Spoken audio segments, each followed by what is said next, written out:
Tarot card reader and healer. But आजकल आप लोगों ने इसका नाम बहुत सुना होगा, आजकल जो चल रही है विचार नियम, the power of happy thoughts. तो मैंने सोचा चलिए इसकी मैं एक समरी, एक संवाद के रूप में आपके साथ प्रस्तुत करती हूँ। फिलहाल आज मैं इसके इंट्रोडक्शन में आपके साथ इसकी कुछ परिचय अध्याय के थोड़े से सारांश के रूप में बात करूंगी और आगे हम लोग छोटे छोटे ही पार्ट्स में इस बुक के बारे में बहुत कुछ जानेंगे। ये बात सच है कि इस बुक को पढ़ने के बाद आपके थॉट्स बहुत क्लियर हो जाएंगे और आप माइंड को प्रॉपरली समझ पाएंगे। तो चलिए हम स्टार्ट करते हैं आज इस बुक को।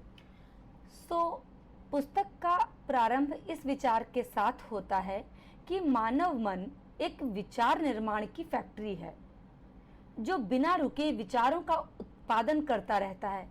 और आप लोग ये समझते ही होंगे कि बहुत बार हम लोगों को पता ही नहीं होता है हमारे माइंड में क्या चल रहा है, बट कंटिन्यू चलता रहता है। यह उन अंश है विचारों की समस्या को उजागर करता है जो जमा होकर तनाव और दुख का कारण बनते हैं, क्योंकि यही विचार कलेक्ट होकर हमारे लिए एंजाइटी, स्ट्रेस और सैड का रीजन बनते हैं। परिचय अध्याय में कुछ महत्वपूर्ण प्रश्न उठाए गए हैं। क्या इन विचारों को नियंत्रित किया जा सकता है? क्या इन्हें दिशा दी जा सकती है? क्या इन्हें रोका जा सकता है? और सबसे महत्वपूर्ण, क्या विचारों का निर्माण सकारात्मक रूप से लाभदायक हो सकता है?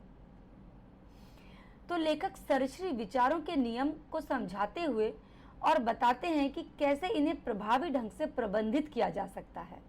वे दिशाहीन विचारों को नियंत्रित करने और उन्हें उत्पादक परिणामों की ओर मोड़ने की आवश्यकता पर जोर देते हैं। पुस्तक का उद्देश्य पाठकों को उनके विचार पैटर्न को सकारात्मकता और सफलता की ओर बदलने के लिए मार्गदर्शन करना है। इस बुक का ये जो परिचय अध्याय है, ये पुस्तक के शेष भाग के लिए मंच स्थापित करता है, जो आगे हमारे जीवन पर विचारों के प्रभाव और विचार नियम के सिद्धांतों को कैसे लागू किया जा सकता है, इसकी खोज करता है। ये अध्याय विचारों की शक्ति और उनके नियमन के महत्व को समझने के लिए एक आधार प्रदान करता है, जो संतुष्ट और सफल जीवन की ओर ले जाता है। ये आप लोगों को आत्मचिंतन करने और अपने विचार प्रक्रियाओं के प्रति सचेत होने के लिए उत्साहित करेगा। वे आत्म सुधार और आत्म साक्षात्कार की राह पर चल पड़े। इस परिचय अध्याय में कुछ बहुत ही इम्पोर्टेंट और बहुत ही बेहतरीन लाइंस बोली गई हैं जो शायद मुझे बहुत पसंद आई।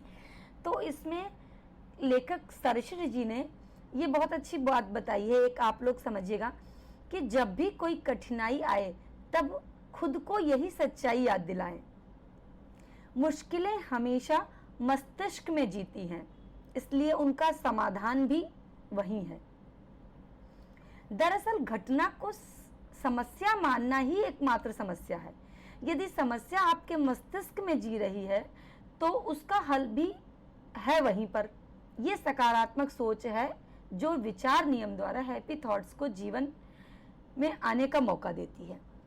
तो आप लोग इन लाइंस को बहुत ज़्यादा ध्यान दीजिएगा, क्योंकि बार बार उन्होंने इस बात को इस बुक में बोला है कि समाधान मेरे सकारात्मक, रचनात्मक और सत्यात्मक विचारों में है, जो मेरे अंदर और मुझ में सब कुछ बदलने की शक्ति देता है।